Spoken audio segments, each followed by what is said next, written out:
worry about my windshield. Pretty much good.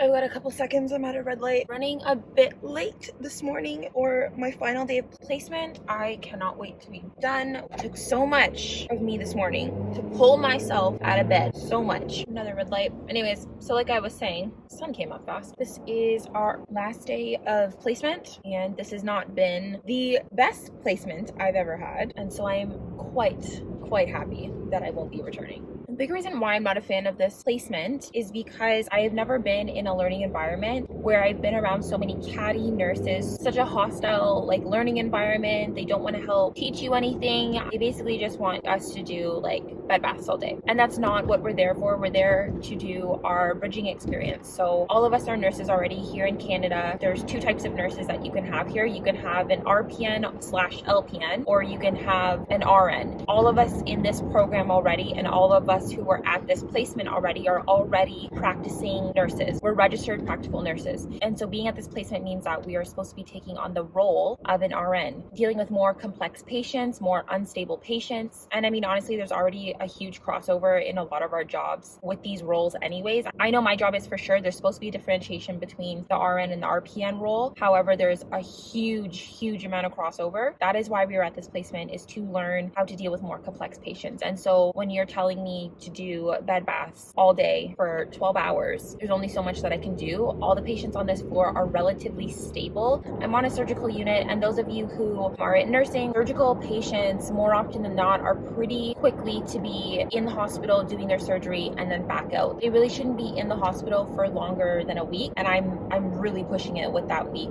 We've had very rude nurses. I've had to deal with nurses eating their young still, but at a very extreme level. It's very difficult for myself anyways, because I don't put up with this kind of behavior from people. I'm a firm believer in you take on the treatment from others that you accept from others. And so had I been in my own professional practice at my workplace, I would not be putting up with half, a quarter, a sliver of the BS that these nurses have posed on the students here. However, because I'm there in a student capacity, I need to be very mindful of what I'm saying, because for one, I don't want to get in trouble by our school. They are very strict about respecting nurses in the placements that you go to. Understandable, no argument there. And number two, I don't want to give off any type of, I don't know how to word that, like a bad attitude back towards people. And I'm definitely not going to stoop to the level of some of these nurses here. I've watched a lot of nursing practices that definitely shouldn't be happening. I've watched a lot of things that are against best practice guidelines. And it's honestly really disheartening to see that there's still nurses here today that are willing to pick apart and chew your new generation of nurses, as opposed to taking them on and teaching them and wanting them to do better, and wanting to take people under your wing and show them this is what our profession's about. This is not for every single nursing unit. It's definitely unit dependent, hospital dependent, facility dependent. It's all the culture of each of these places on how people will be treated amongst staff members, amongst staff to students. Anyways, I could go on and on and on, but the main thing being is that this is by far the worst placement that I have ever had.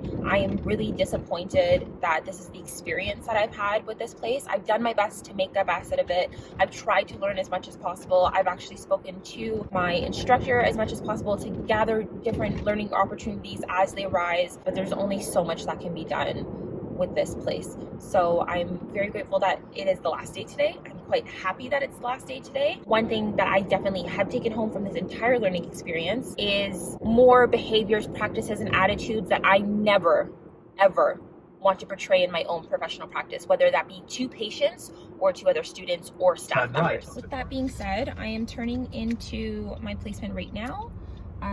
I believe we have a shortened day today because it is our last day, and I'm pretty sure my instructor is just as disappointed with this placement as the students are. So I'm going to be turning in. I am going to take on this day with the most positive attitude that I can. Continue to work hard with my patients, because at the end of the day, that's the most important thing that matters, that I am giving the best possible patient-centered care to my patients. Then I will never step foot back into this building again. And then also I gotta make sure that I turn my badge in and get my deposit back. Oh, I can't wait to be done there. Anyways, I'll check back in with you guys in a bit. Hope you're all having a good morning so far. This is like the worst light for the hospital. We've missed 2 turns now. Okay, now we're finally going. It literally will stay red for 2 sets of lights. Use the left lane to make a U-turn. Oh, shut up, Siri. Arrived. Hey,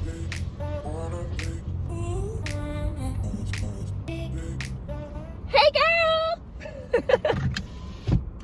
Looks like one of my classmates is a little bit late too. You're sitting behind each other at the same light. Anyways, I'm gonna pull in. Bye. Placement is done. We are at Starbucks right now, just getting like a celebration drink. All of us are just gonna pull our cars together out front because we can't obviously sit inside. So we're just kind of gonna chill in the parking lot. Yay! All 7 of us are here.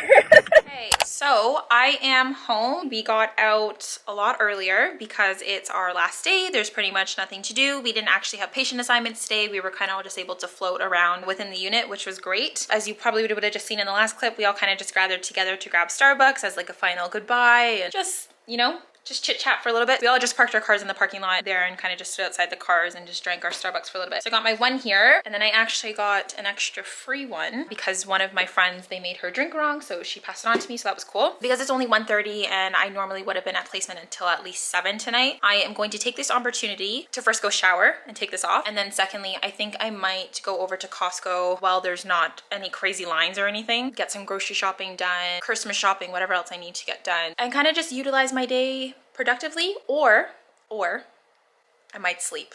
I might just get some extra rest because I'm really tired.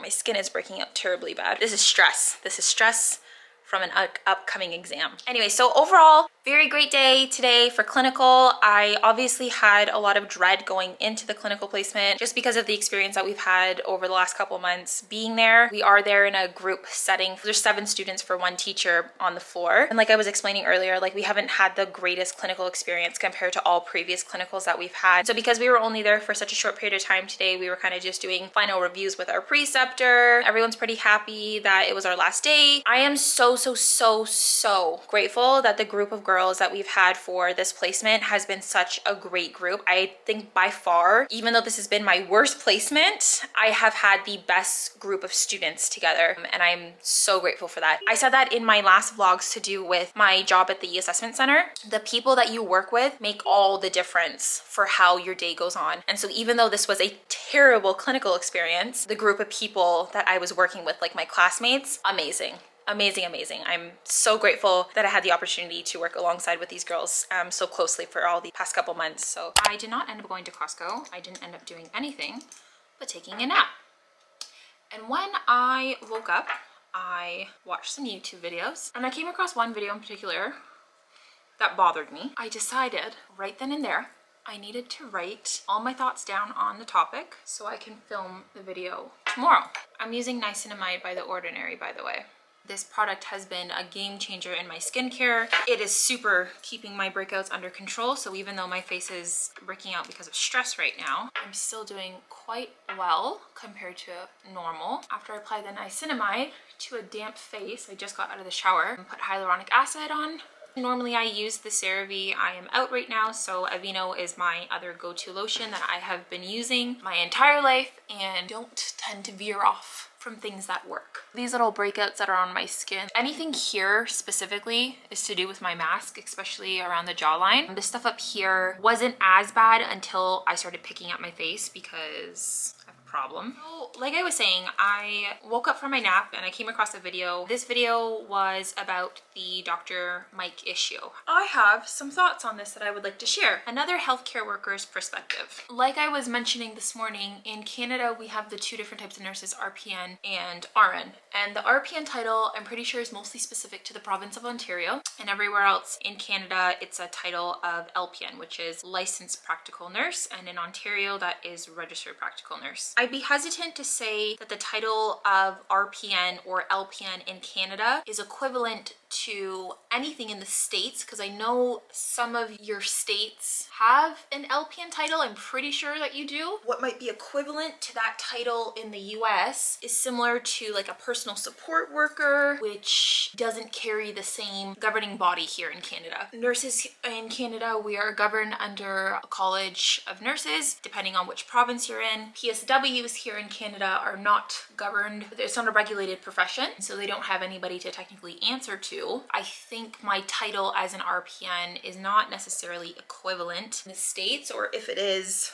CNA is Certified Nurse's Assistant. Is that what you guys have in the States? I'm not entirely sure. I don't know. I'm not going to get too much into that because I'm not really familiar what it is in the States. I think it is safe to say that the pandemic it's universal, okay? So all healthcare professionals, no matter what your title, across the world right now, are struggling with the same thing. We are struggling with trying to get accurate messages across to people. We are struggling with trying to get people to understand the importance of physical distancing, wearing masks, washing hands. I should have parted my hair. I don't know why I do this. Currently been using this Marc Anthony coconut cream, and I have been loving this for my hair. Like, it's just light enough to go through my hair, and if I seal it properly, this should last for about 3 days for me. But healthcare professionals have been on the same page across the board from day one about the best evidence-based guidelines that we can possibly present with information as it comes out to us, because we all know novel virus, yada yada yada. What becomes an issue, this is what I will be talking about in the video that I'm filming tomorrow. I'm just going to use the jojoba oil for my sealant. And so when this becomes an issue is when we have healthcare workers who lose the trust of the public. When you are a public figure and you are a public healthcare figure that people have put a lot of trust into, and you end up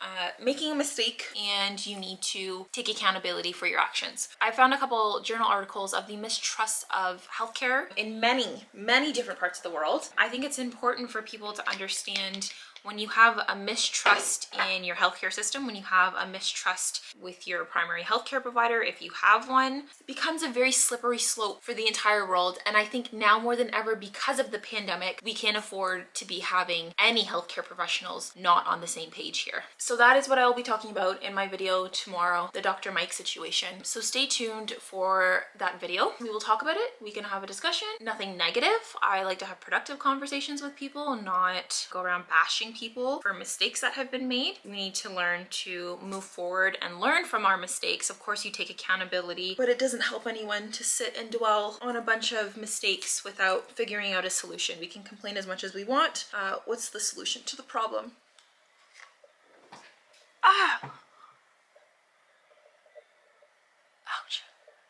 This being a heavily healthcare focused vlog today, to do with my clinical placement, to do with what I found today, Dr. Mike situation, I'm going to end off this vlog with make sure you are washing your hands. Make sure you are social distancing. Make sure you are following your public health guidelines and that you're keeping yourself and everybody else safe. Please don't take this as a time to be selfish. I myself, over this past weekend, I was supposed to host a Friendsmas Christmas party, and because of everything going on and with cases skyrocketing again, I did not think it would be the wisest idea to have people inside of my home. Even if we were all wearing masks, it's just not appropriate right now. It's best if we are all on the same page here, and as a healthcare professional, it is my job to not only make sure I'm adhering to the public health guidelines, but also practicing what I'm preaching to other people. And so that is why I opted to cancel my event hosted in my home this year for Christmas, is because I'm not willing to put other people at risk. I already experienced COVID myself. It was a terrible experience. I am still dealing with lasting effects from it, and I would never want to put any of my loved ones through that, and so that is why it was canceled. So with that being said, I'm gonna end off the vlog. Please stay safe, wash your hands, wear a mask, social distance where appropriate, and I will see you guys in tomorrow's vlog.